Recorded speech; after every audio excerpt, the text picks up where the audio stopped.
Mehr und bessere Spermien durch Nährstoffcocktail. Vitamine, Spurenelemente, Aminosäuren in Kombination helfen unfruchtbaren Männern. Spermiogramm bei 29% normalisiert. Das ist veröffentlicht worden in der Ärztezeitung. Ich habe mehrere Männer, die mit Spermiogramm zwischen 500.000 und ich weiß nicht, 3 oder 5 Millionen kamen. Und die dann innerhalb von 4, 6 Monaten bei 50 Millionen, 60, 80, 100 Millionen, der eine sogar war.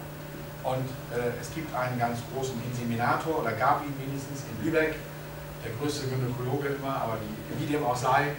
Und der hat dann eins dieser Paare, was ich dann auch behandelt habe, in der Behandlung gehabt. Und dann habe ich gesagt, so jetzt müsste Ihr Spermiogramm, er war also die Ursache eigentlich für die Infertilität, so jetzt müsste Ihr Spermiogramm in Ordnung sein, dass er wieder eins macht. Der soll wieder in die Uni gehen, soll gehen in die Uni, ist ganz gut. Lerneffekte für die Uni sind ja nicht schlecht, eigentlich theoretisch. Und ich gehe ja immer noch von der Hoffnung aus, dass auch Universitäten lernende Systeme sind.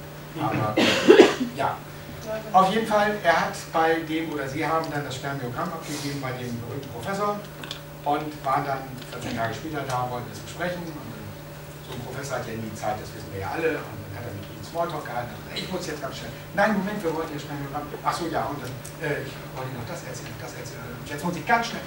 Moment, ich wollte mein Spermiogramm hören. Privat erzählt. Ich wollte mein Spermiogramm hören. Frau sitzt daneben. Wir wollen. Ja, also das Spermiogramm, das ist ein Fehler, da muss das vertauscht worden sein. Ja, wie? Ja, das kann gar nicht sein. Das kann nicht. Ja, ich möchte aber trotzdem mal. Ja, aber ist doch. Ich möchte mein Spermiogramm haben. 75 Millionen Spermien. 3 Monate später war die Frau schwanger. Aber das kann ja ein Spermium machen, das wissen wir ja alle. Ein einziges reicht.